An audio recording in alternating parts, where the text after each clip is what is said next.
Back once again for the renegade master. Back once again for the renegade master. Back once again for the renegade master. Back once again for the renegade master. Back once again for the renegade master.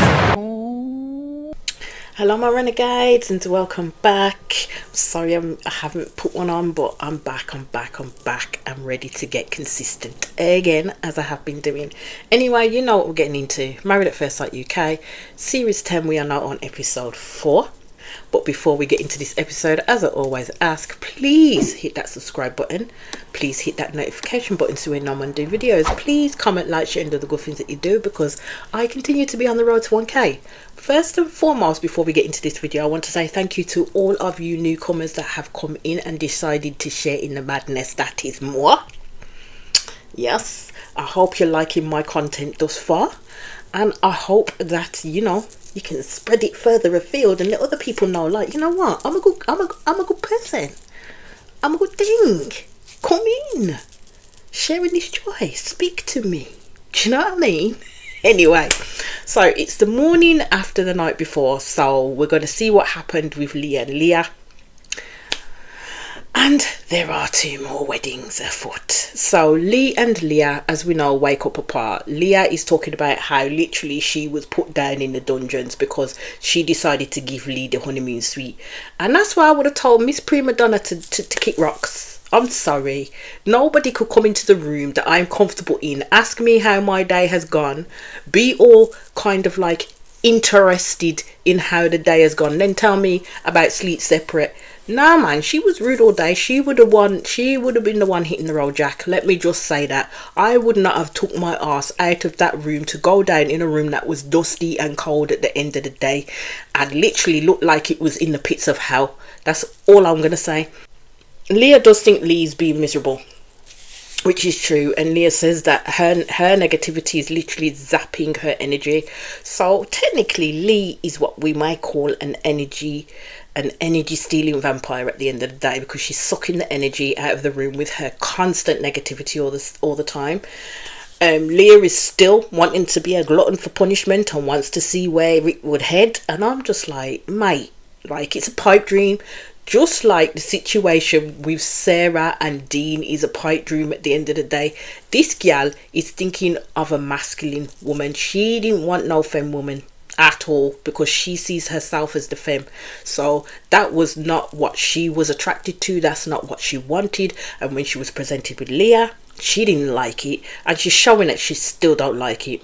So you see Lee sitting on the bed all prim and proper, talking about how she was glad she spent the night apart from Leah. So my thing is just because Leah wasn't what Lee expected, she has no just reason to treat people in the way that she did Leah at the end of the day. Because I must say, throughout this whole episode, she treated Leah like absolute garbage, like hot shite on a warm summer's day.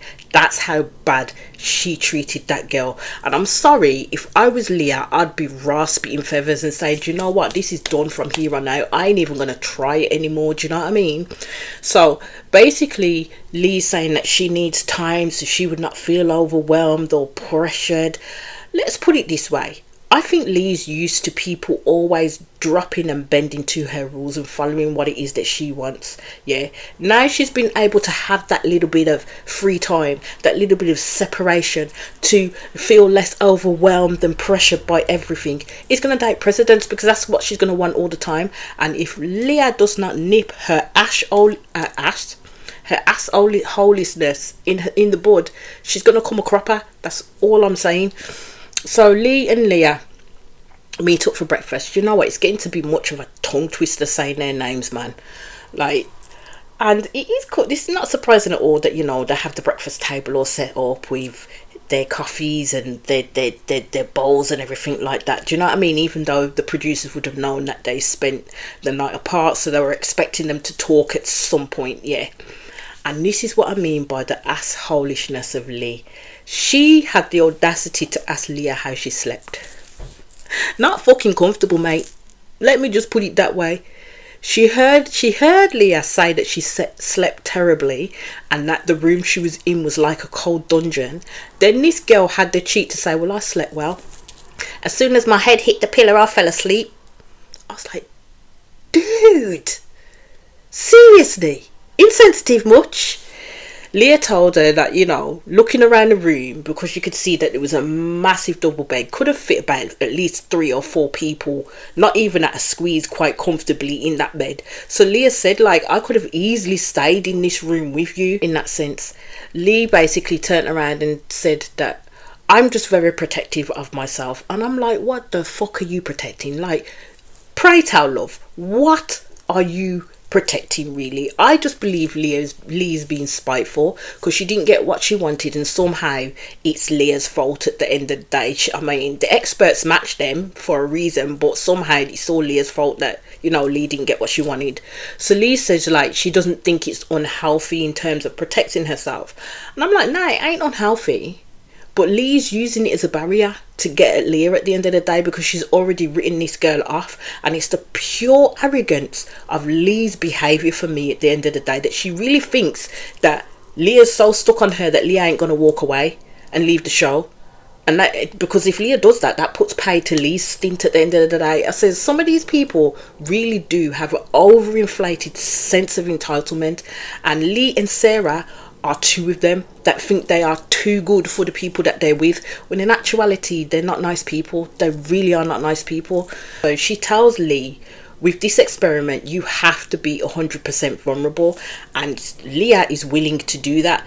Lee, sometimes I don't even think she's even listening to the words coming out of Leah's mouth, because her facial expressions are suggesting that she's not, and that's another pin in the pin cushion for me with this girl, because I don't, I'm sorry, I really don't like. There's nothing about her that I particularly think would be a saving grace right at this moment in time.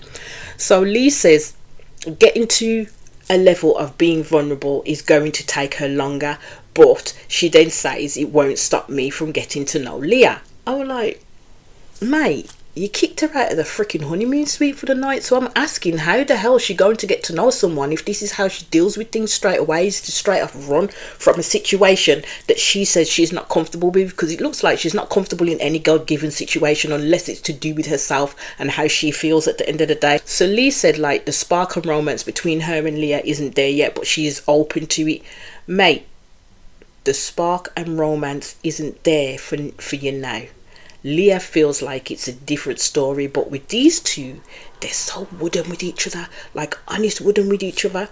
With the attitude from Lee, I don't think it's going to happen at all, and I have a feeling that Leah will hold on to try, because Lee, as she said, right now is open to building a relationship with her. So Leah read out, like, the card of where they're going to go for their honeymoon. This was the first time Lee cracked a smile, but it quickly disappeared when Leah read the card.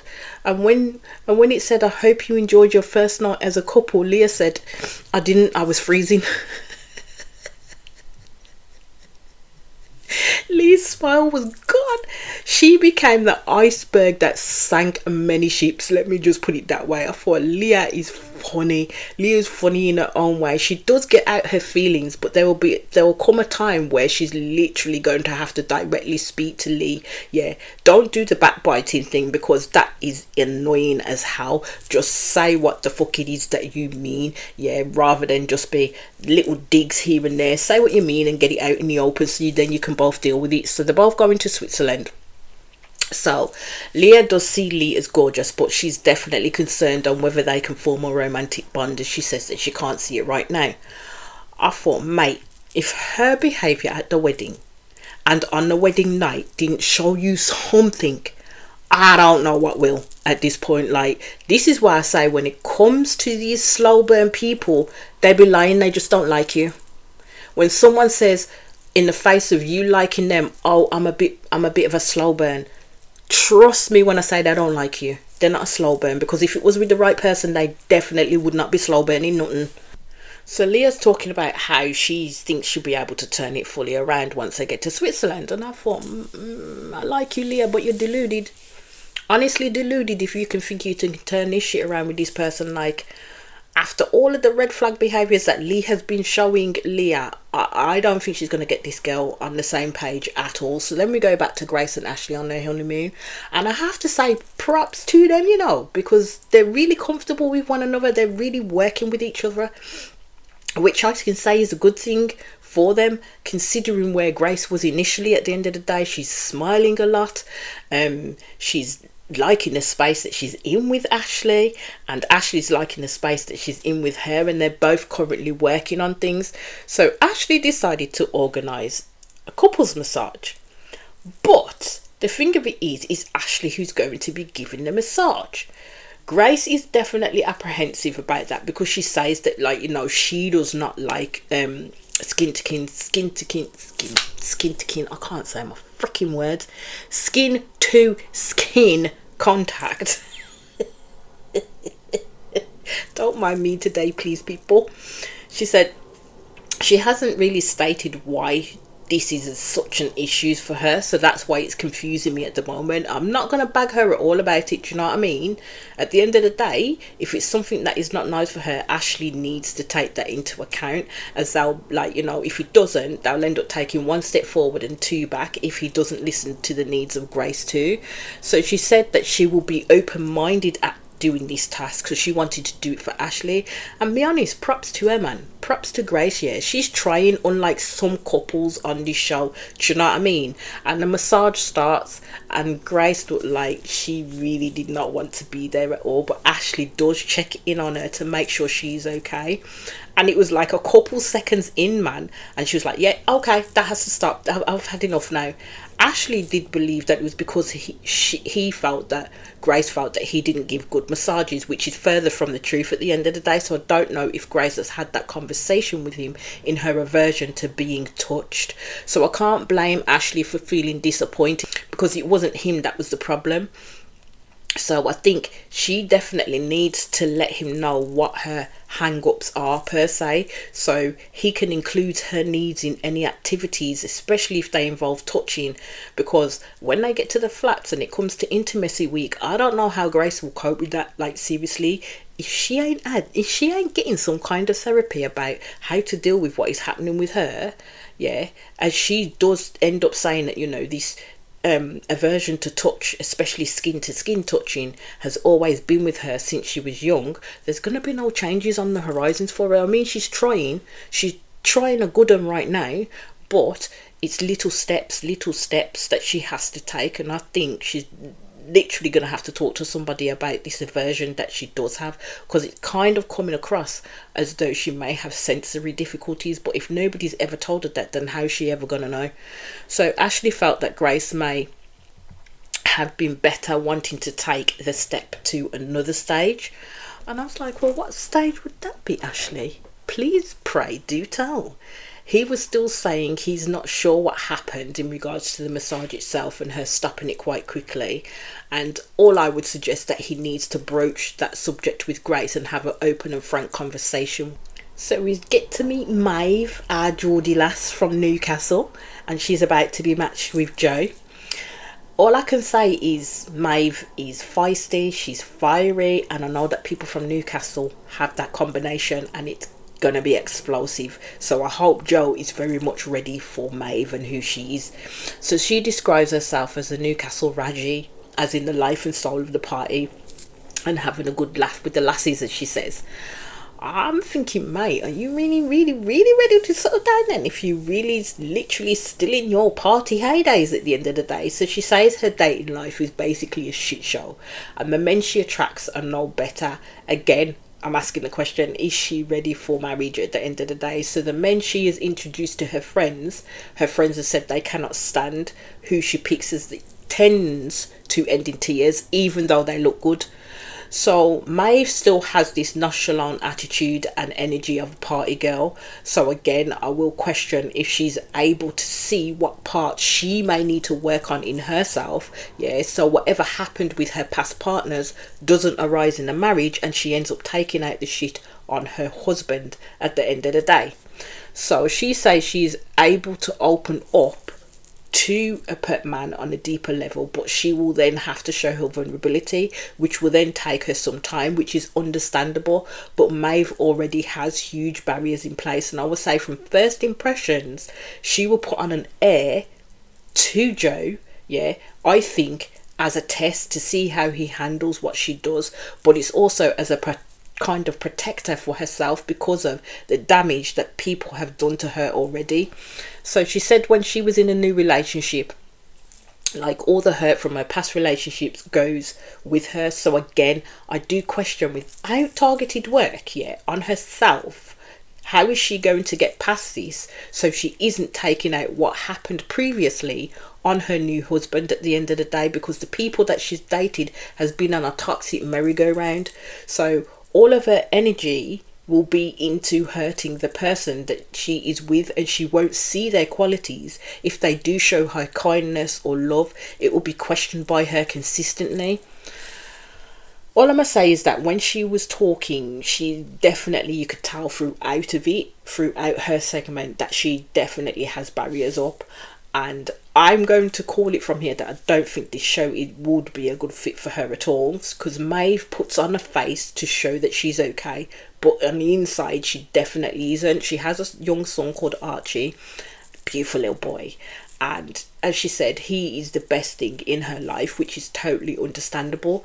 I do think Maeve is going to struggle in this process, because her hopes of a good marriage won't go far if she's not willing to tap into what she needs to do, as she will automatically start pushing this person away as soon as she meets that person, because she's going to put on the whole show of this is who Maeve is, when that's not who Maeve is. That's a part of who Maeve is, but doesn't make up the full bloody sector of who our lovely little Maeve is.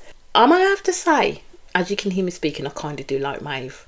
Throughout this process, I like Dean, I like Leah, and I like Maeve. Yeah, they are good ones. And Grace and Ashley is beginning to warm to. I'm beginning to warm to them. Sarah can go kick rocks, and Lee can kick those same rocks with her, because I like them too. Don't like them too at all. Maeve definitely has a good head on her shoulders, because she does talk about the fact that she's had a business since she was 18 years old, and it's literally doing leaps and bounds basically. So for her to have a business, especially from 18 years old, shows that she does have the responsibility and otherwise practical and good thinking there. She really does. But I think that this whole party girl era of her is literally just the persona that she puts out first and foremost to detract from the real issues. So then we get introduced to Joe, and he says that, people are prejudiced against him because of what he looks like, because he is a tall man with a bald head, and he's covered head to foot in tattoos. Let's just put it this way. He's a lovely looking man, don't get me wrong, and people on first impressions, he says, are quite wary of him, but he says it's the opposite of what people think, in terms of him being like a nice cuddly type of teddy bear, or quite soft on the inside. Well, we hope so, Joe. We do hope so. So he's a personal trainer, and he basically took that up because training and stuff helped him mentally basically, and his client base is mainly women. I wonder how Maeve will feel about that yet, because she holds a lot of mistrust already, and I think that she'll be one of them girls that be constantly texting him where you are, who you with, what you doing, how long you're gonna be, which is gonna be suffocating if she does do that. So Joe says, like, he tries, keyword being try, to keep business and pleasure separate, but he's failed at it a couple of times in the past, and I thought, that's not a good one, Joe. Just don't be telling Maeve that. Don't tell her that your main client base is mainly gorgeous looking women, who probably do try to hit on you, and a couple of times in the past you have accepted them. Don't tell her that. So Joe says, like, he's ready for marriage, and he wants someone who will keep him on his toes. Maeve would definitely do that. Let's just put it that way. He says he is an impulsive guy and had an addictive personality. And so he did talk about the fact that, when he was younger, he did go off the tracks in his life for a bit. He said that he was the proverbial party guy, as in Maeve is the proverbial party girl, but it started to have a negative impact on him. So as of right now, I'm thinking to myself, why have they matched Maeve with Joe? To be honest, because they seem like polar opposites, but then they do say that opposites attract. But with this one, I'm kind of thinking not so much. So he talks about when he was mentally unstable and how much weight he'd lost during that time in his life, and he didn't realize how bad it had got until his mum saw him and got him to see exactly where he was and supported him back to health. Basically, he turns around and he says, well, I wouldn't necessarily say I'm a mama's boy, but it would be nice to bring her a nice wife home. I was like, my lads, just clearly say you are a mama's boy, because at the end of the day, it's not about you bringing a nice wife home for your mum. It's about you marrying someone that you know you'll be able to lock in for life with. That's what that's about. Because you ain't marrying your mother, are ya? You ain't bringing your mama home at the end of the day, unless that's what he wants. He wants someone like his mum. Oh, God. Oh, God. So Joe continues to talk about how he doesn't really party anymore and he doesn't really drink. So I don't know how this match will go with Maeve, to be honest with you, because he's really toned down his partying ways. But she has not. She hasn't at all. So he talks about his past girlfriend was the person that made him fall in love, and he said it's something he wants to rediscover. Sometimes I think some of them do come on this show and say what they need to say to get by, but don't realise that what it boils down to is your actions. As I've said in my previous episode, actions speak louder than words at the end of the day.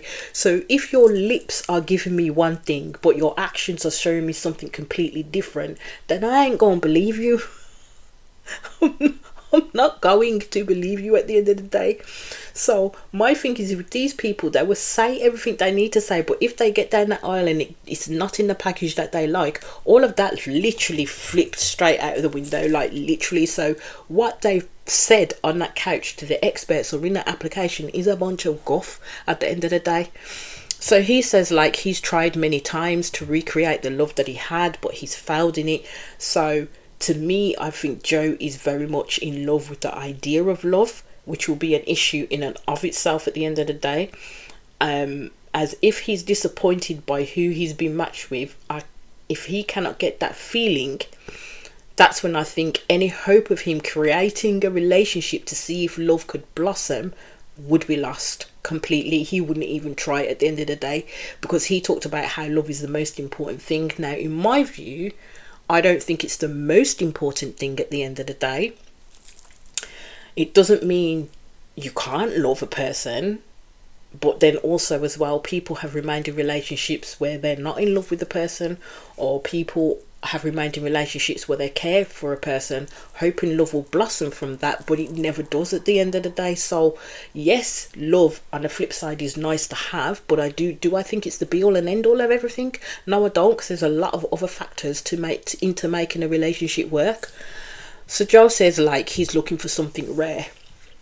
So I was like, oh, what is it now? What kind of convoluted idea of rare is going to be Joe's? But he talks about how he wants someone who is soft, kind, has a sensitive side, but is also fiery and spiky as well.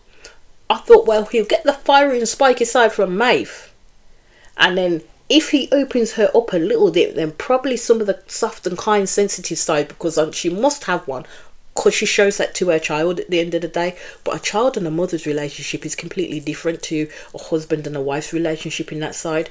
So I think that's where Maeve reserves her emotions for her son. I have a feeling that Joe will not be able to cope with Maeve at all. He says what he wanted, he will get in Maeve, but I don't think he will like it. So of course the experts do the old confab. I just don't think they've picked the right one on this one. They have high hopes, but I don't know if they will look deeper than what is presented to each other when it comes to Maeve, and especially Joe. I don't think he will try to look even deeper into Maeve, even if she presents as a certain persona. I don't know if he'll be able to try and look past that. So we go straight to the next couple, which is Julia Ruth, as we know, the beautiful black girl from New Zealand. She's a professional dancer, and so basically, if that's the case, she will be flitting from here, there and everywhere. So she's not going to be consistently at home all the time. And as she says, like, dating in the professional dancer world is an absolute disaster. So if that's a disaster, then how the frick is marriage going to work at the end of the day? So Julia Ruth seems headstrong and knows what she wants, and she exudes confidence. She's open about her sexuality and intimacy, and she says sexual chemistry is super important to her. So I'm like, I hope you feel it with the person that you're matched to, because that will be the lesser of the battles in marrying a stranger, if you can feel an instant connection to them. Again, she says she knows what she wants, but will be presented with what she needs at the end of the day. So she talks about how she was born in South Africa and she was adopted. So she does talk about how her dad was her best friend, which was nice to hear. And when she was 14 years old, though, her dad got sick, and she felt she didn't spend enough time with him, and he passed when she was 15 years old. So she only does speak of her dad and her sister who were there for her at the end of the day. And then, as time has gone on, her sister has adopted her and then became her mum. I felt that was a little bit weird, because she calls her sister her mum and she calls her sister's partner her stepdad, when in actuality her dad adopted her. Yeah, he'd already had a child, so that became her sister. So my thing is, I don't understand how the sister then adopting her makes her her mother, and still not, it's your sister that's adopted you. I just find it completely weird and convoluted at the end of the day. So they do speak on FaceTime, and you can see the bond between Julia Ruth, her sister, and her I'd say her stepdad. Well, her sister's husband. So Julia Ruth will be placed with Devani, who thinks he's the perfect man. I was like, okay. He says some people might think he's cocky as well. Well, when you go around saying you think you are the perfect man, then it may come off as rather cocky at the end of the day. He says deep down he's a grizzly bear. Although he was meant to say teddy bear, as the producer reminded him. I mean, I'd probably go with the first thought, because that's the first shit that came out of his mouth. I thought, grizzly bear, what the hell are you on about? What are you going to do, maul her and rip her head off, mate? What the hell? So he's a creative, which I think Julia Ruth is going to love, because she, as she said, she needed a creative husband. Music is his life, which is good. He does athletics as well, and he says that he trains with GB. I don't believe it's on a national level, because you definitely would have heard of him. He's a bit of a nerd too. He loves superhero films, and he has his action figures, and he loves Marvel. Because yes, he loves superheroes, and I'm a geek, I'm a nerd for superheroes at the end of the day, but Marvel more so than DC. So he says that he is a kid at heart, and I just thought, I get wary when men say this, because I'm kind of thinking, we don't want no Peter Pan syndrome over here at the end of the day. And he's another one who's a dad as well to a 2-year-old, and he basically wants to be able to be a superhero to his son. And I was just like, my lord, it seems the men on here, all bar probably 2 so far, have children. So I'm not sure if Julia Ruth is ready for a ready-made family, to be honest, but that's my impression in the air that she's giving off at the end of the day. So he talks about what he looks for in a partner, and I'm hoping something could happen with Julia Ruth and himself, but I don't know. As with Joe and Maeve, I don't know, I just felt like something was missing, even though they had not met yet at this point. So I didn't know if that was a correct match between them two either. So again, the experts had their confab about Julia and Devani, and they share the positives, but we shall see if it works at the end of the day. As we've seen on this show, it's all about the first look, and if there is no chemistry, it will make it a lot harder for these people in the long run. So we are back to Leah and Lee on the Swiss Alps. So Lee, I think, is allowing things that have impacted her in previous relationships to put a barrier in place for her with Leah. But what makes it worse is she just doesn't like Femme Leah at the end of the day. She wanted a masculine presenting woman. So all of that is coming into play when she's dealing with this woman. She's so rude, like next level rude, yeah. She says she has come into this to find something, but I don't really think she will find what she is looking for, because she's totally too strung up on what she wanted, not what she needs. So there will be no running from each other in this cabin, because it's small And Leah said she thinks she has found someone who's more bossier than her, because there was champagne in the room. And instead of cracking it open, we won't open that till later, shall we? I was like, mate, you are talking to a grown-ass woman, not a child.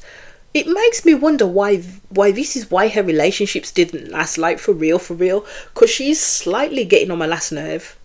I don't even think she is getting on my last nerve. So Leah tells her, like, you like the boss, aren't you? And she does imitate her, saying, we would do this later, we can't do that, my clothes are there. So I think Leah is starting to become a little bit irritated by this girl and is beginning to show her non-softer side towards her. I mean, she's going to have to exert herself somewhere at the end of the day, because otherwise she's going to be overshadowed constantly by the ball ache that is Lee at the end of the day. So Leah thinks basically that she's met a match in Lee. Lee and Leah have a conversation about whether they're morning people or not, and Leah is definitely a morning person. She's quite perky in the morning. Lee's nuts. That does not surprise me, because she's miserable as sin. So she probably needs more time to perk herself up and to percolate before she gets her ass out of bed. Because, yeah, I can't be dealing with that day in, day out at the end of the day. So Lee says, as long as you ain't screaming in my face at volume 10. And Leah says, I'm not like that at all. So Lee said, can we make that an agreement then? Why does everything have to be a sudden agreement with this woman? I think Leah said yeah, because she was getting sick and tired of hearing the girl at this point at the end of the day. Because Lee's face when Leah agreed so quickly was like, yeah, I'ma say good luck to Leah being married to that. Like, seriously, because I'll be done after an hour. I just couldn't do it. I don't know if Lee is testing the limits that she can push Leah to before she makes a snap and then claims victim. I do not bloody know. Because something it just ain't adding up here at the end of the day. So she is another one where I'm asking, why is she here at the end of the day? So Leah talks about what she is excited about most and asks Lee if she could ski, and Lee goes, well, she'd never skied before. So Lee, as you do, asked Lee if she can ski, and Leah of course said, yeah, I can. And Lee said, of course you can. I was like, what mean malevolent spirit crawled up Lee's ass and died in her, leaving their essence behind? Because this girl is just wrong, all the way wrong. So Leah said to her, so you don't like to do like adrenaline things or anything like that? And I thought, mate, did you really need to ask that question? Have you not met Leah at all? She is definitely one of these girls that likes to take her back seat and do as less as she can and more of the things that she likes. It has to be about her at the end of the day. These two don't even have common interests. Like, literally don't have common interests. Because if it were me out there, I'd be saying, right, let's hit the slopes, let's find a trainer. Snowboarding is on my bucket list. Yeah.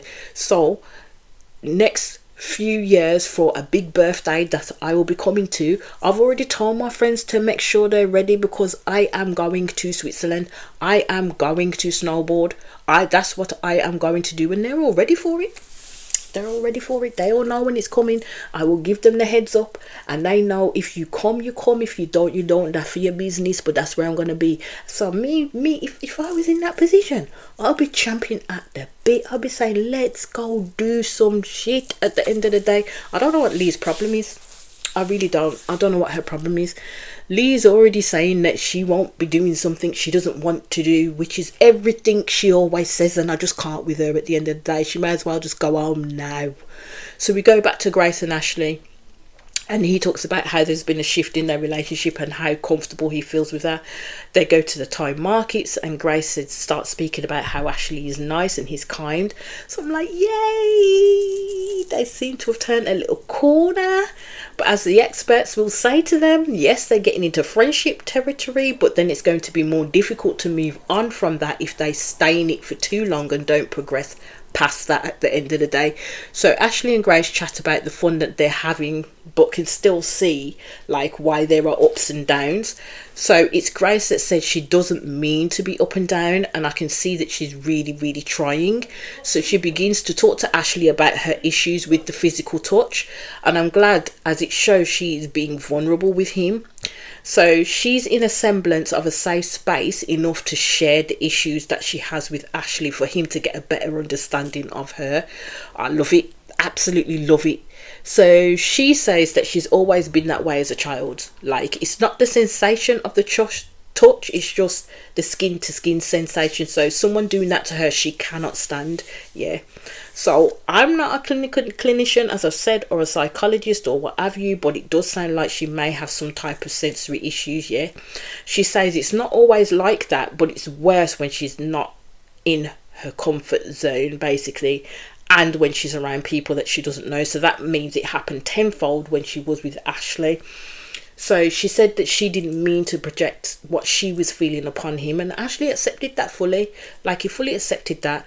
And this is what I mean when it comes to stuff like this. It's all about communication, and it's all about true communication at the end of the day. So it's important that now they know this about each other, that they're able to navigate the unknown with each other at the same time. So Ashley did explain that he felt at the beginning that Grace was not in it at all. This is what he's saying to Grace, which is understandable.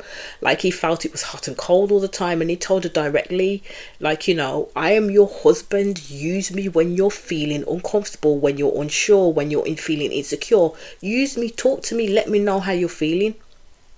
See, that went so hard to listen and validate. Was it? I rest my case.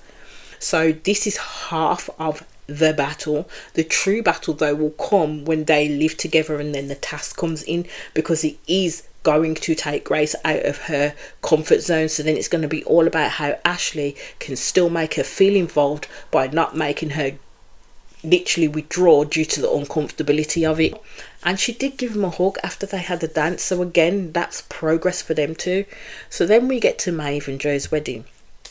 So Joe's best men I should say, do ask, like, who do you want when to walk down the aisle? And he said he wanted someone bubbly that matches his energy. I said, well, that's Maeve, but she more than likely is going to have a nervous persona about her. She's going to have a mask that she will put on that she wears very well. So Joe's going to have to try and break through that, is all I'm going to say. But with Maeve, I do think she's going to have to come away from type in terms of the bad men that she likes, yeah, because she's not looking for a lifelong partner just for herself, but for her son too. She basically has the same man but in different fonts, but it never works. So that suggests that Maeve has never learnt her lessons from the previous person and the previous person before that. Yeah, they do talk about how she does like to put up a front, and I'm thinking she's going to do the same each and every time, and I don't think that pattern of behaviour is going to change with Joe as well. I think she's going to like him at the wedding and then literally push him away at the same time. So Joe talks about how he's very close to his mum, and I just thought, okay, Maeve would definitely have to impress her then. But also, I don't think she should tamp down herself, because it's him to see her and accept her as she is, or not at all at the end of the day. So Joe talks about, like, your men to his mum, men marrying girls that have similar characteristics as their mother. I thought, mate, no, that ain't right at all. You don't want to marry your mother, because that's just weird in and of itself. His mum replied, oh, you would be very lucky. All I'm going to say is, yep, some boy mums are not going to be beating those allegations anytime soon. And if you know what I mean, you know what I mean at the end of the day. So Maeve had a black dress. I love it. I've always wanted a black dress for my wedding. So she's basically worn a black dress because it's a symbolism for Maeve to say goodbye to her old life, and that she's a bit of a dark horse, which she is. And then as that's happening, we swing over to Julia Roos and Devani's wedding. So it's Julia Ruth has got two people with her, Drew and JJ. So they ask her, like, what does she need from a person, or what is she looking for in her husband? She says that she needs someone secure, she wants someone confident and that can handle her, basically. You know, when someone says you need someone that can handle you, most people, I would say, take that as a red flag, but I don't. Because Lord knows whoever is with me has to be someone who can handle me and all my eccentricities to boot. Because you will fall at the first hurdle if you can't. You really will. I ain't your... what can I say? I don't want to say normal, because I ain't normal. I really ain't. And I don't even know what normal is when people say, oh, well, you know, I just want a normal person. No, I ain't. I'm very much out of that box, basically. Very much out of that box. So Devani is with his long-term friends. And he does not have his immediate family with him, but he doesn't elaborate on why they are not there. As I said, he's a Marvel dude, so he has put in his vows the reference, we are at the end game now. To him, he's saying it's very, very deep, but only if Julia Ruth gets the reference will it become deep to her too. So we will see how that goes. We then go back to Maeve and Joe's wedding. At first, I was wondering why Maeve has boots on and she's striding on the muddy garden. This girl got on the back of a horse. I was like, come on, my girl. Come on, my girl. I absolutely loved it. Maeve is fierce. She's fierce. Yeah, so the wedding is outside and Joe is walking to his space. Now, everyone will have a front row seat to see Maeve riding on this horse. So Maeve, I'm going to have to say, on the back of that horse with her dress draped over it, a black dress draped over it, and her horse's helmet on as well. She looked like Lady of the Manor. She looked like she suited those surroundings. I love this for her. So in comes Maeve and we get the first look. And Joe seems very friendly to begin with, like friendly enough, and Maeve is going on like she's greeting an old friend. I'm not sure if Joe's mum was impressed that she rode in on a horse or not, because she didn't necessarily give much away at all. She's definitely, as she said, struggling to keep eye contact with him. And I was like, yeah, we all know what Maeve wishes for at the end of the day. Even though he told Maeve to her face she looked amazing, he was still shocked to the cameras that she wore a black dress, because he said wearing a black dress to a wedding, is it more like you wear black to a funeral, not a wedding? And then he pointed out the fact that she rode up on a horse. I don't know if he was kind of making an issue out of it or not, but it didn't necessarily fill me with that he liked the look of Maeve at the end of the day, but who knows. So Joe is getting Maeve, the Maeve that pulls out the mask as the lively, brash, beautiful soul of the party girl. Yeah, so he definitely thinks that she will be a handful, so it's kind of a worry for him. I think he needs there was points where I thought he could have tried to meet her energy, but then also there was points where I thought that his essence, if he'd have spoke to her a little bit more, will probably try and calm her more, rather than her going literally higher and higher in her energy levels.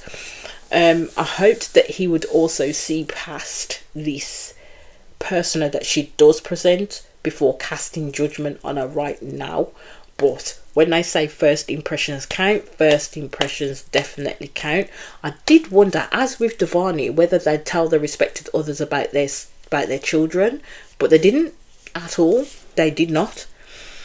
Yeah, I'm going to say, as again, I really don't know. I really don't know about these two at the end of the day. So, as they were standing up at the altar, Maeve turned around and she said, oh, I forgot all about the rings. She was going to go straight in for a kiss. The look on Joe's face was like, oh, hell no. He stood there and was like, no, the man didn't have to say the words that's not where he was going at all. This man didn't even crack a smile at what Maeve said. His mum was laughing, but Joe was like stone cold, yeah. So I was like, yeah, Maeve, he's not hot on you at all. I don't think he likes you.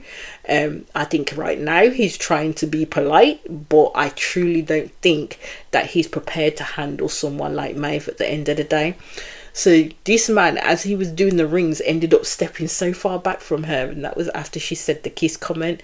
he just said to the camera that he said it was weird in terms of the comment that she made about the kiss, but I believe she was just making a joke to try and break the ice. He took it a little bit too far at the end of the day, but he did give her a peck on the lips though.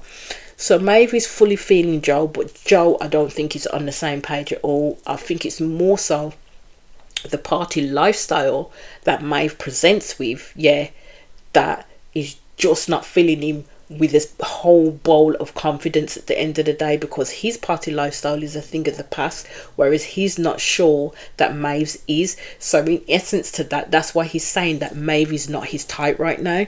So we currently stay to the wedding breakfast of Maeve and Joe. So Maeve basically sat at the head table with Joe, wanted a white wine, and then she ends up saying, like, you know, well, if it were rosé, I'd be on my second bottle. I was like, Jesus, Maeve, rein it in a little bit, please. So Joe was not impressed at all by that, and Maeve couldn't see the looks that he was pulling because she kept on turning towards her friend.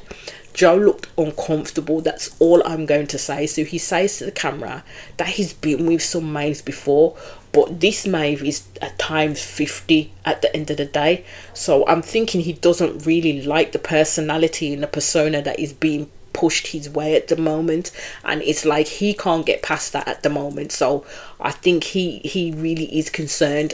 So he is not 100% sure on Maeve, and the reason why he's not that 100% sure on her is because of the behaviour that she's showing right now. He basically said that Maeve scares him. I thought, well, shit, that ain't a good start.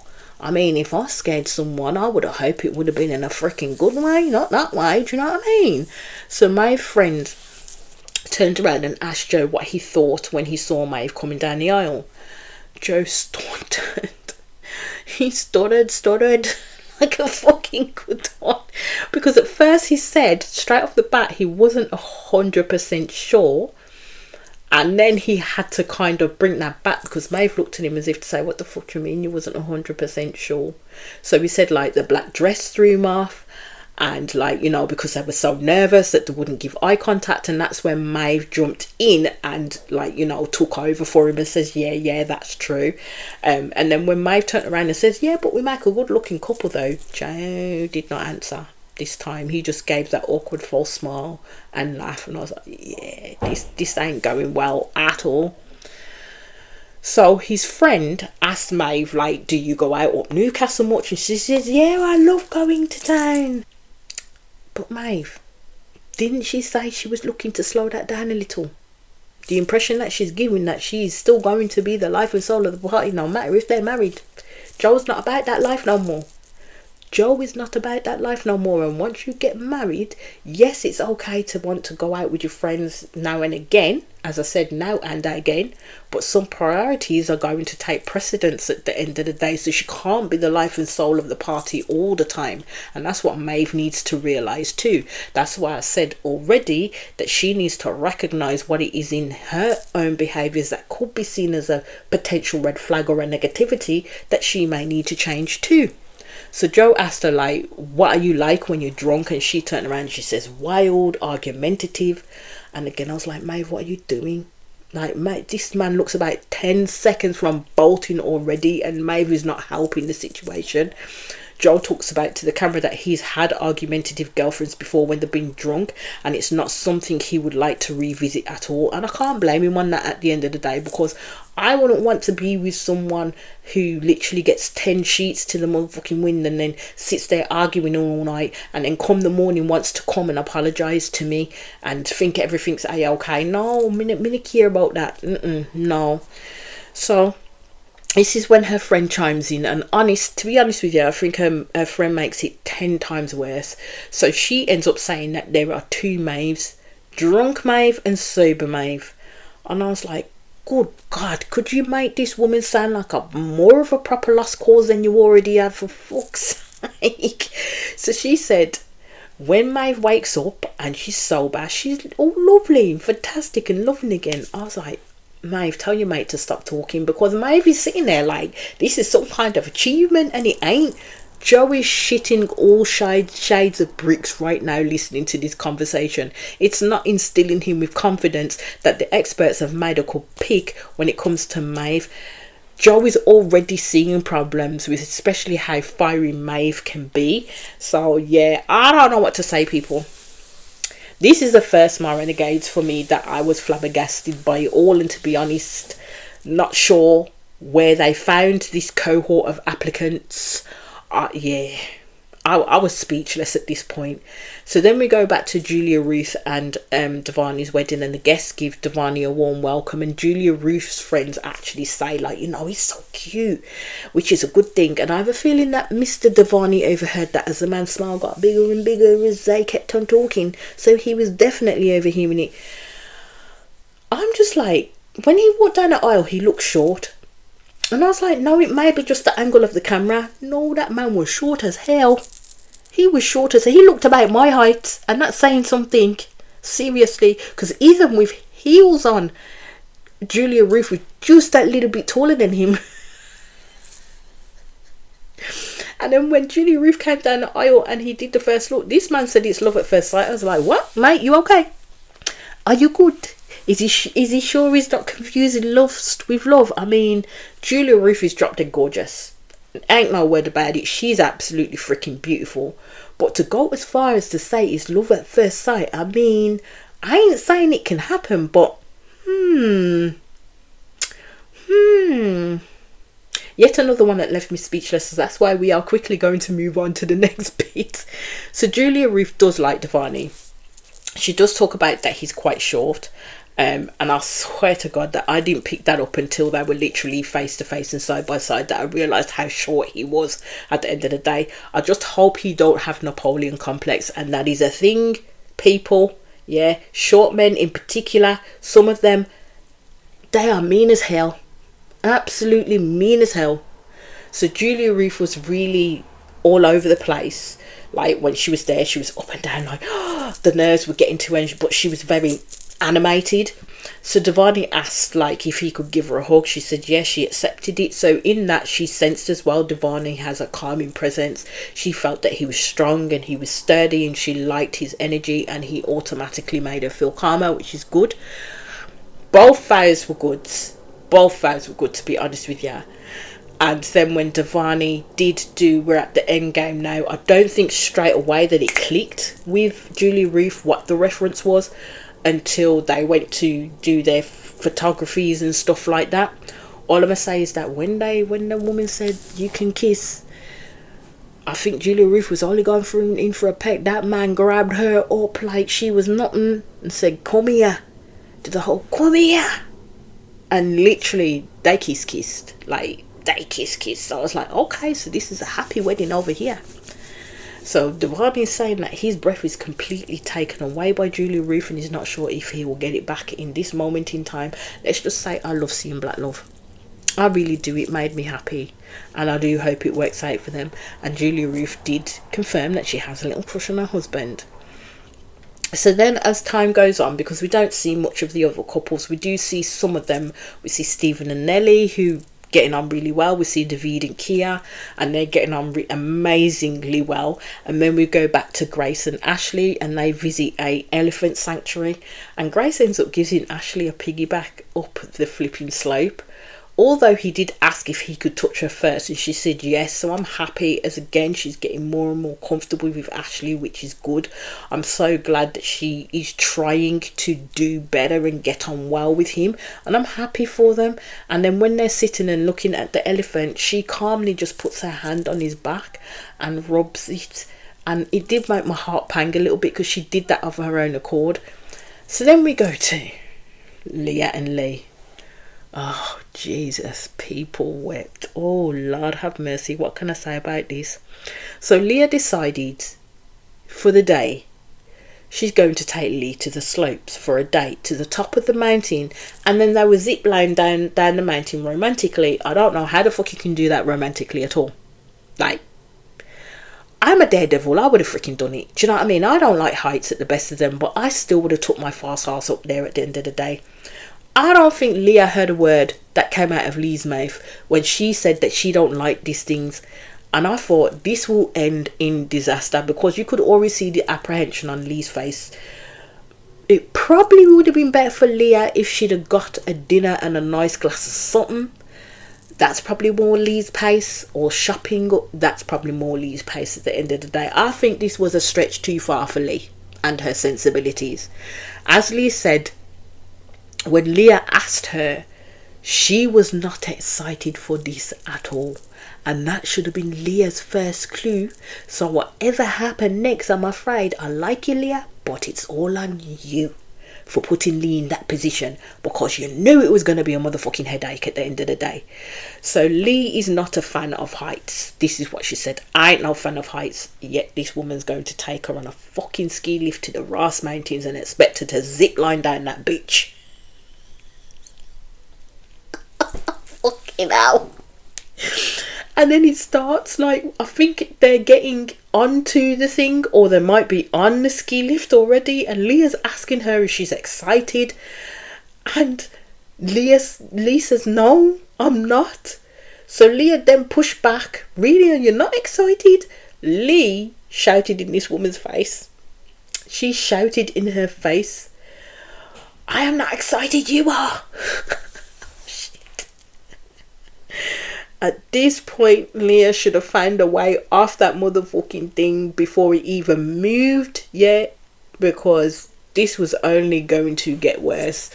I couldn't stand with no one coming that close and shouting in my face, because reflexes and all that, someone may have got a palm to the face, to be honest with you. Like, don't shout at me like that. Yeah, I ain't stupid and I'm not a child. So Lee is harping on about how she's worried. When she says her worried with Leah, she doesn't have an empathetic approach. And I'm like, how can Leah have an empathetic approach when this woman keeps putting her down at every single rotted moment, and then to top it off, shut her down each and every time, boss her about, and then shout in her face? I think Leah, in all honesty, should have left Lee down at the bottom of the slope and do what she wanted to do on her own at the end of the day. Did she tell Leah that she had issues with heights? Nope. Not until she got on a motherfucking ski lift and was high up in the fucking mountains did she shout that shit. So this woman's on the ski lift with the other passengers on board, and all you could hear is her shouting at the top of her voice, I don't like this, I might have a panic attack, I don't like heights. I was like, damn. And Leah, this is why when she said she was not looking forward to it before you even got off terra firma, you should have left her where she stood, because I couldn't deal with that. I couldn't deal with that. It appears that everything has to be Lee's way or no way at the end of the day. So now they are 2,900 meters off the ground, and Leah is only now realizing that Lee is scared of heights and that she may have gone a little bit too far. You think? Like, you really think? I mean, her shouting at the bottom didn't clue you in? Her saying no when she was on terra firma didn't clue you in? Not your best idea, Leah. Not your best. I still like you though. So Lee is crying once she gets off, and Leah does, like, you know, try to comfort her and ask her if she's okay. I was like, yeah, Leah, she's not okay. She really is not. Lee ain't built for that shit. Like, she really isn't. So Lee gets up and walks away from Leah and says, God, can I just stand 2 seconds? You see what I mean? It's that right there. It's that right there. No matter how upset you may be, yeah, there's no need to be so freaking rude. Like, she moans that, you know, Leah's not empathetic to her, and when she shows some concern for Lee's welfare, Leah essentially tells her to piss off. Leah can't win. She cannot win. So Leah is basically expecting to be kicked out of the cabin by Lee, which is not good at all, as communication is key. And if at these times Lee can't even talk properly to Leah without shouting in her face, without being hella rude, then it ain't going to resolve anything at the end of the day, as Lee wants it to be all about her, and it can't be. So Lee is saying, and I will agree, like, Leah didn't understand the severity and did take it too far at the end of the day. But also, on the flip side, every last thing that Leah does is a big deal to Lee, and it's absolutely draining at this point. So Lee's back at the bottom, and Leah's gone off on the zip wire herself. Should have done that in the first place, mate. Should have done that in the first place. So she says that Leah is insensitive and she feels pissed off at the moment. I mean, Leah's been pissed off since she saw Leah at the end of the altar, so there's no difference there, to be honest with you. So we move back to Julia, Ruth and Giovanni's wedding. wedding, and they do connect on the Marvel movies and everything like that, and the fact that they are creatives, and you know, they do have another great big kiss when they're having the photos and everything. So we go back to Maeve and Joe. So Maeve can see that Joe is more mature than her, and basically says to her friends that I think he's had his wild time and he is at his calm stage. So I saw that was a bonus that she saw that. So her friends asked her, do you think you could stop partying for Joe? And she said yes. And I thought, okay, well, that's good. She talks about how she would love to show Joe that vulnerability of herself, but she's been hurt too much. And this is why I say sometimes therapy is not a bad thing. Therapy is not a bad thing. Going on these types of shows is a bad thing when you're in that space at the end of the day. So you see Joe with his mum and his friend at the top table, and he asked for an outsider's perspective on if there was a vibe between them. His mum actually felt that there was. So they asked him how he felt, and he said he wasn't sure at first. So I was concentrating on the words at first because I thought, okay, has this changed for Joe? So Joe's friends think he's perfect for Maeve at the end of the day, but as Joe said, again, he's not 100% sure, as again I think it comes down to the partying aspect and the drinking aspect when it comes to Maeve. And this is why I'm saying that them two will probably need a space and time in which to talk to each other one-on-one at the end of the day, especially before they go on any type of honeymoon with each other. So his mum is nice though.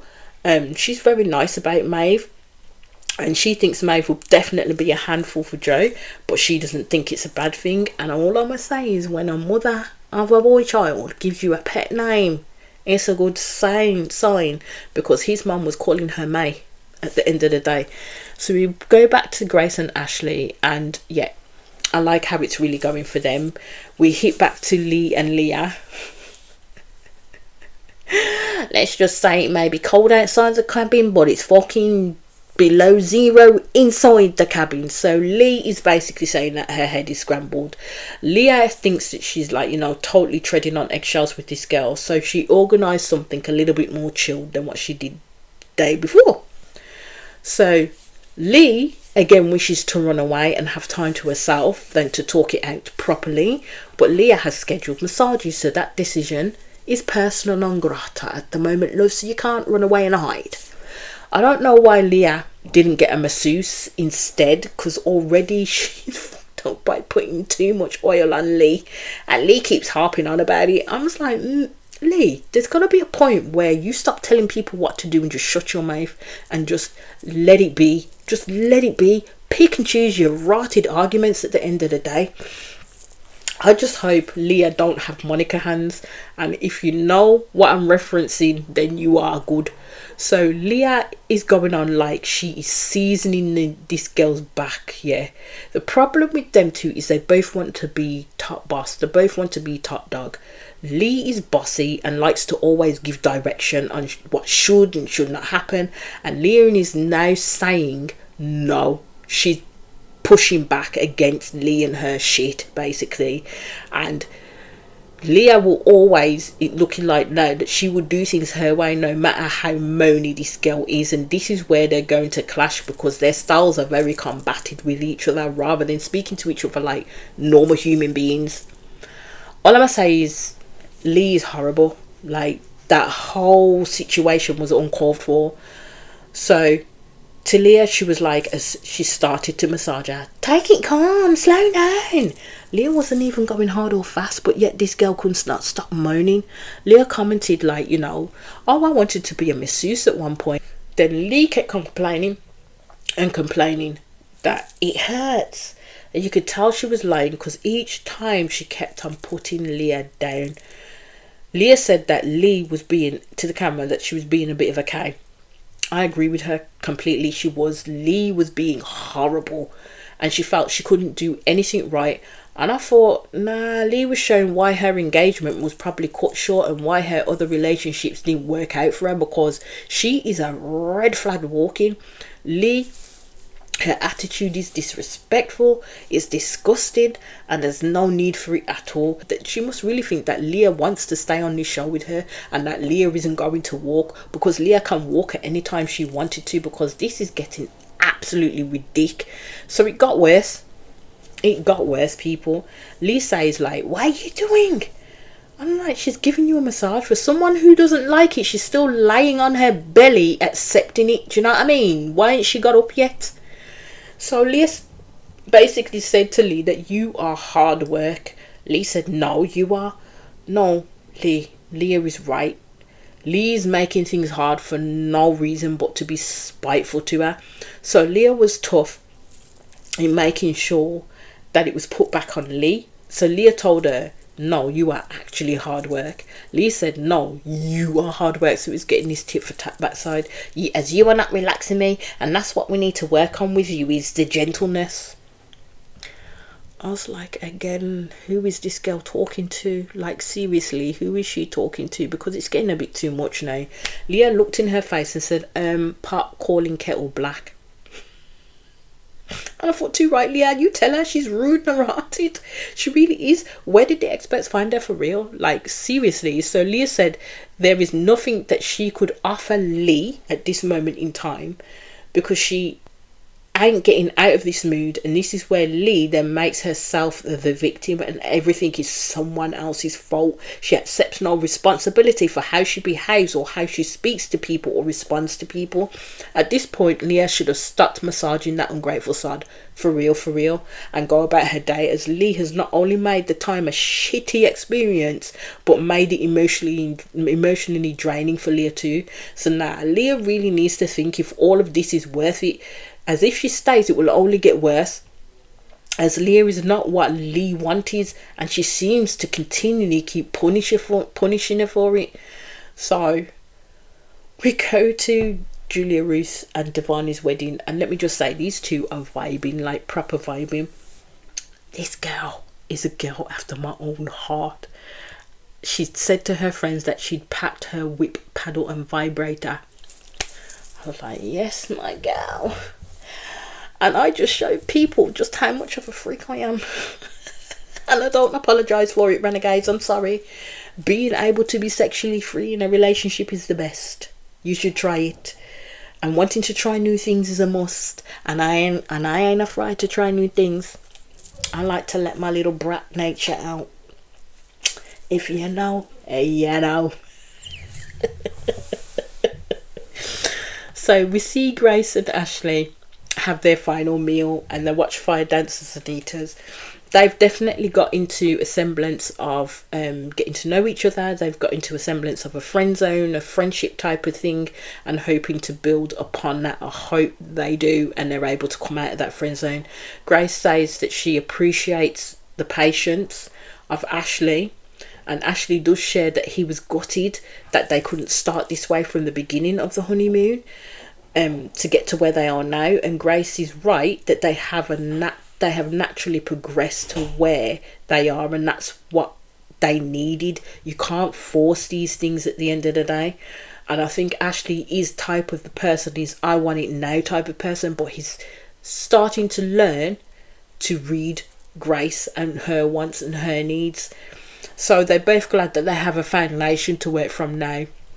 And he kissed her on the cheek, and she was happy, and he was happy that he got that kiss on the cheek because he was not expecting that at all. And that is where this ended, and I shall be back in quick succession with the next episode. As I always say, my people, my renegades and all those that are come in, please hit that subscribe button, please hit that notification button so we know when I'm doing videos. Please comment, like, share and do the good things that you do, because I continue to be on the road to 1K. Peace out.